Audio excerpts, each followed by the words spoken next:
Middle east में एक बार फिर युद्ध की आहट तेज हो गई है।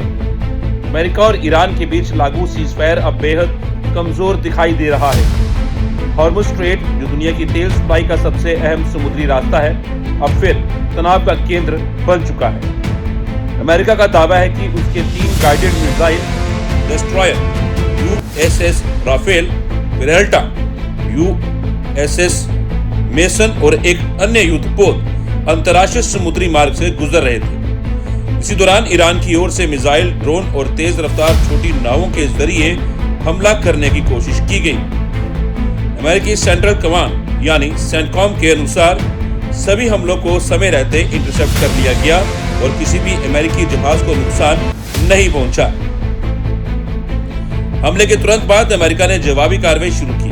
अमेरिकी वायुसेना और नौसेना ने ईरान के रणनीतिक ठिकानों केशम, बंदर अब्बास और अन्य सैन्य लॉन्च साइट्स पर भारी एयर स्ट्राइक की। अमेरिका का दावा है कि इन हमलों में drone launch pad, missile sites, command centre और सर्विलांस सिस्टम को नष्ट कर दिया गया। राष्ट्रपति डोनाल्ड ट्रंप ने इस कार्रवाई को लव टैप बताया। ट्रंप ने कहा कि ईरानी हमलावरों को भारी नुकसान हुआ और उनकी कई छोटी नावें डुबो दी गई। उन्होंने साफ चेतावनी दी कि अगर ईरान ने परमाणु समझौते पर हस्ताक्षर नहीं किए तो और बड़े हमले किए जाएंगे। दूसरी ओर ईरान ने अमेरिका पर सीजफायर तोड़ने का आरोप लगाया है। तेहरान का कहना है कि अमेरिकी हमलों में नागरिक इलाकों को भी निशाना बनाया गया। राजधानी तेहरान में एयर डिफेंस सिस्टम सक्रिय कर दिए गए हैं और सुप्रीम लीडर खामेनेई हालात पर सीधी निगरानी रख रहे हैं। पूरे संकट का सबसे बड़ा असर हॉर्मुज स्ट्रेट पर दिखाई दे रहा है। संयुक्त राष्ट्र की समुद्री एजेंसी IMO के मुताबिक करीब 1500 जहाज इस क्षेत्र में फंसे हुए हैं। इन जहाजों के साथ लगभग 20,000 नाविक भी संकट में हैं।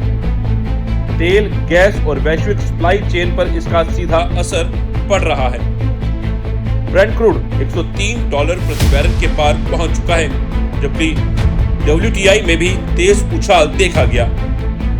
एशियाई और अमेरिकी शेयर बाजारों में गिरावट दर्ज की गई है। विशेषज्ञों का मानना है कि यदि ये तनाव और बढ़ा तो वैश्विक अर्थव्यवस्था को बड़ा झटका लग सकता है।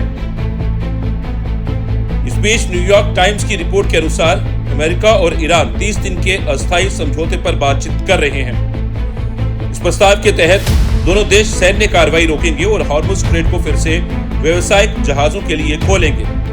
लेकिन सवाल अब भी वही है, क्या यह सिर्फ सीमित जवाबी कार्रवाई है या फिर एक बड़े युद्ध की शुरुआत? क्योंकि मिडिल ईस्ट में जब भी आग भड़कती है, उसकी तपिश पूरी दुनिया महसूस करती है।